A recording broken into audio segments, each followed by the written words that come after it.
It's such a beautiful day to be outside in the woods. Oh my God, are you serious? A plane? All right guys, welcome back to another smartphone gimbal review. You are probably asking yourself if you even need a smartphone gimbal when using the iPhone 13 Pro Max. Now I'm going to be straightforward with you.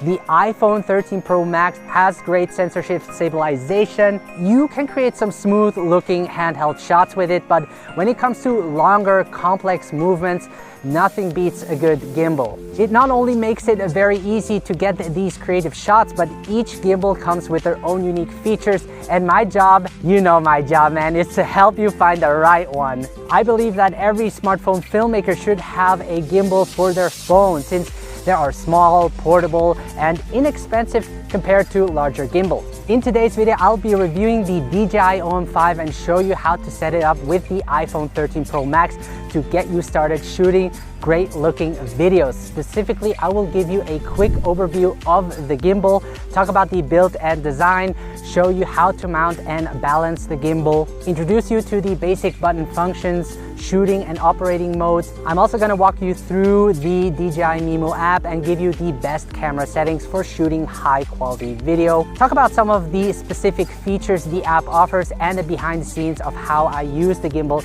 in action. And finally, the price and my final thoughts to it. No matter if you're a beginner and never held a gimbal before in your life, or just want to learn everything there is to the DJI OM4, then you have come to the right place, as I will train you to wield your gimbal like a swordsmaster. Holy shit. Keep in mind that there will be a timestamp below if you want to skip or go back to a particular part in the video. With that said, let's get started. So we're going to start with the quick overview of the DJI OM5. On the top, you have the famous magnetic phone clamp, which I personally love. To the side, you have an M3 0.5 screw hole to add counterweights when using add-on lenses. You have the pan, tilt, and roll motor for all three axis stabilization, a built-in extension rod. And looking at the controls, you have a joystick, a shutter record button, a switch button. Below is the battery indicator, which also functions as a system status indicator. To the left, you have the M button, the zoom slider. On the opposite side, you have the USB-C charging port.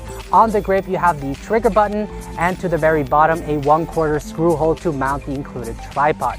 As you can see, the buttons are well placed, allowing you to use the controls with one hand. So let's move on to the build and design. There have been some significant improvements compared to its predecessor, the DJI OM4. I like how they kept the magnetic clamp that allows for a quick setup. It is 100 grams lighter and about 30% smaller when folding the OM5 for easier storage. When folding the gimbal, you will have to remove the magnetic clamp, but I have it attached on my phone most of the time anyways. So the gimbal is strong enough and has a max payload of up to 290 grams. It can easily handle the iPhone 13 Pro Max, which weighs around 240 grams. The biggest change we see is the built-in extension rod that works like a selfie stick.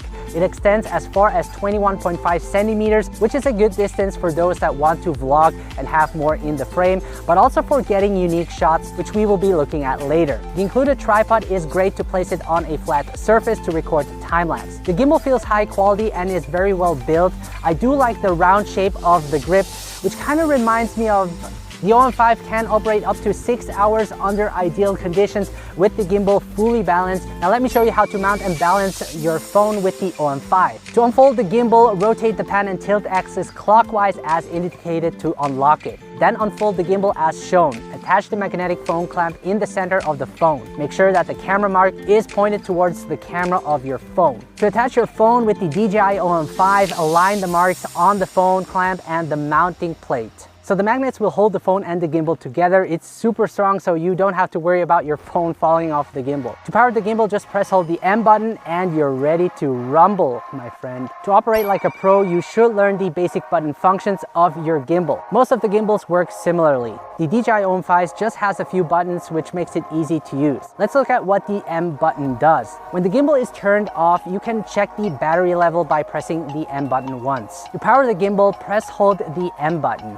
When the gimbal is on, you can press the M button once to switch between the photo or video mode in the DJI Mimo app. You can put your gimbal into standby mode by pressing the M button twice. This way you can save battery, and to exit this mode, just press any other button. To start and stop recording, press the shutter record button once. This also works with the native camera app and Filmic Pro. Pressing the switch button once will change between the front and back camera when using the DJI Mimo app. Pressing the switch button twice will switch the phone between landscape and portrait mode. So this also works regardless of what camera app you are using. By the way, you can also adjust the phone by hand if needed, which I find super awesome. Now you can use the joystick to move and control the direction of the camera. The zoom slider can be used to obviously zoom in and out, but this only works when using the DJI Mimo app. When pressing the trigger button once, you can activate or stop active track, which also requires the DJI Mimo app. Pressing the trigger button twice will recenter the gimbal. All right, we made it till here. Let's continue. So when shooting videos with your gimbal, it can be helpful to know the different shooting modes and operating modes to get the shots you need. A lot of camera moves can be done handheld, but it takes a lot of practice and you are more likely to have camera shakes in your video. You don't want that, especially when the camera movement is complex. With the gimbal, it makes it much easier because you can use these modes and shoot more creatively. So first we have the follow and FPV mode. By pressing the M button 4 times, you can switch between FPV and follow mode. By default, when turning the OM5 on, it is set to follow mode. I use this mode most of the time because that allows me to create smooth pan and tilt shots that look natural in my video. When switching to FPV, all motors are unlocked and you can use this mode to record action-filled moments. Then there is the tilt lock, which only the pan axis follows. This is great for recording forward or backward motion where the subject is walking, for example, ensuring that the composition stays the same. Then to enter all lock mode, hold the trigger button. In this mode, the gimbal will not follow your hand movement. This mode is perfect for maintaining a straight shot while walking forward or backward. Next is sport mode. Pressing the trigger button twice and holding it will enable it. You will notice that the follow speed of the gimbal increases, which is great for capturing quick movement. Finally, we have the spin shot, where you can use the joystick to rotate the phone to create an inception effect. I made a dedicated video about it using the OM4, but it will also work with the OM5. If you want to check it out, make sure to head over to this link. Alright guys, let's move on to the operating modes. Here I will show you the different techniques and how you can use the gimbal for your creative shots. So there is the upright mode, which you will be using most of the time to create your camera movements. If you want to learn more about camera movements, I also have a video on that, which you can check out up here. Then you can enter underslung mode by placing the gimbal upside down. You will notice that the phone rotates so that the motors don't block the frame. This mode is great to shoot from a lower angle. Then by simply rotating the gimbal 90 degrees, you will enter side grip mode, which can be useful for creating a slide shot. Last, you can use the built-in extension rod and adjust the angle to get into low position mode, which you can also use to shoot from a lower angle. So these were the 4 main operating modes. Try to be creative when using these modes, as there are many camera movements you can do with it. So if you want to access all of DJI OM5's features, then it's best to use the DJI Mimo app. As I say in all my videos, I personally like to use the native or Filmic Pro app as I'm most familiar with these, and I don't necessarily need those features. Now make sure to download the DJI Mimo app and have Bluetooth enabled so that you can connect the gimbal with your phone. Make sure to use the DJI Mimo app to update the gimbal to its latest firmware. Alright, so let's open up the DJI Mimo app. And it's going to automatically connect with the app. So this is the interface of the DJI Mimo app. On the top left-hand corner, you can head back to the home. To select your device, just hit that camera icon. And right now, everything is set to auto. But if you want to have full control over your camera, it's best to use the manual settings. So instead of auto, you're going to press the M button. And in here, you can dial your camera settings. So ISO, I usually keep as low as possible at 100. And when I set it that way, it's going to be locked. So no changes occur during the shoot. And I'm going to set my shutter speed double my frame rate. So because I know I'm going to shoot 4K 60 frames per second, I'm going to set it to 1/20. This way I will have that natural motion blur. Now if you're filming in bright conditions, then you obviously have to crank up the shutter speed or use an ND filter to maintain that natural motion blur. Then you have exposure value. We're going to leave it how it is. Then below you have your resolution and frame rate. so I'm gonna set it to 4K, and the frame rate is 60 frames per second. And 4K just has more detail, and 60 frames per second allows me to slow the footage down later. Now below you have some beauty filter options. I personally don't use this feature. And then the 3 dots at the bottom left, in here you have additional settings, so you can enable flash if you want to. The white balance, very important. I don't recommend setting to auto, otherwise your colors will shift during the shoot. So I prefer to set my white balance using the presets or custom. So right now it's set to 4800 Kelvin, which is about right. Then below we have additional gimbal settings. I always have this gimbal set to follow mode, but if you want to, you can change the different gimbal modes. You also have the follow speed. I keep that in medium. I find it works for me really good. Then if you need to calibrate your gimbal, just hit the calibrate button. Also the horizontal gimbal adjustment. If you find the gimbal is not leveled, you can adjust it manually in the settings. But I would always first check if you've balanced your gimbal correctly. So I'm gonna adjust it to make it horizontal. It's a little bit off because my tripod is not leveled. Then you can also use the M button to switch between photo and video mode. Now, I personally like to use the M button to open up the quick menu. This way I can head back to the DJI Mimo app, quickly select my video shooting mode, and then use the native camera app or Filmic Pro to shoot in that mode. If I press M, for example, I'm now in the quick menu, and I can quickly change between these gimbal modes. Now the control speed I set to slow, especially when using the spin shot. I don't want it to spin it quick. This way the camera will move more smoothly, which is important when creating a smooth camera movements. So to the very right you have different shooting modes. You got video, photo, panoramic. You got also dynamic zoom, which allows you to create that vertigo effect. Now in the time-lapse mode, you can also create a moving time-lapse if you want to. Hyperlapse is also a great feature that I like to use, especially with the tracking feature. This way I can track an object and just move the gimbal, and the gimbal will keep that object centered.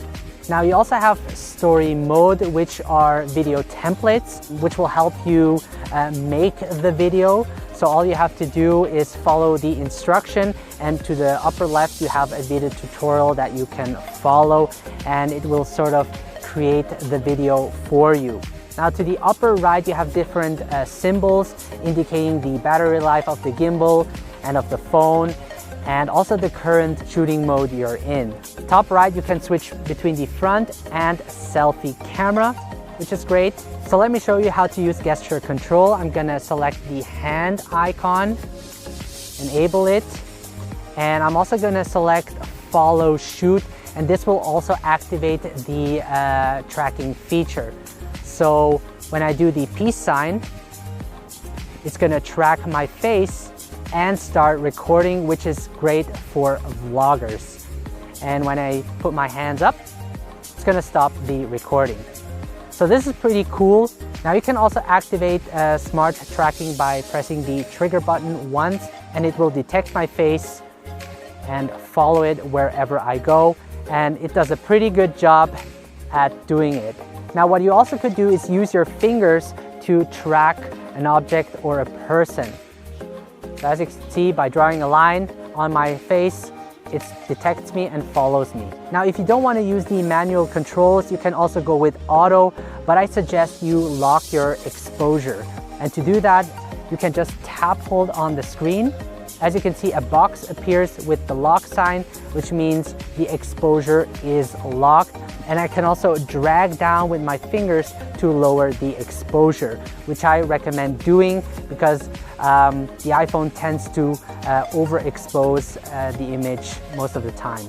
So the gimbal is priced at $170, which is one of the pricier gimbals, but considering the built-in extension pole, the magnetic clamp system, and the overall performance makes it worth purchasing. Now vloggers will like this gimbal just because you have more range when extending the pole. This way you will fit more into the frame, and combining it with the tracking feature on the DJI Mimo app makes it convenient to vlog. Now with the extension pole, you also have more reach and can be more creative when you're shooting. Now I personally enjoyed using the DJI OM5, and this is certainly a gimbal that I will bring with me along the way. So guys, let me know what you think of the DJI OM5. Is that the gimbal you have been waiting for? Let me know in the comment section below. Now if you're new to my channel, make sure to subscribe, as this will help the both of us. Now if you're not part of the private smartphone filmmaking group, make sure to join, as you can share your work with others and get feedback. Now before I end this video, I never really had the chance to thank you as a loyal subscriber.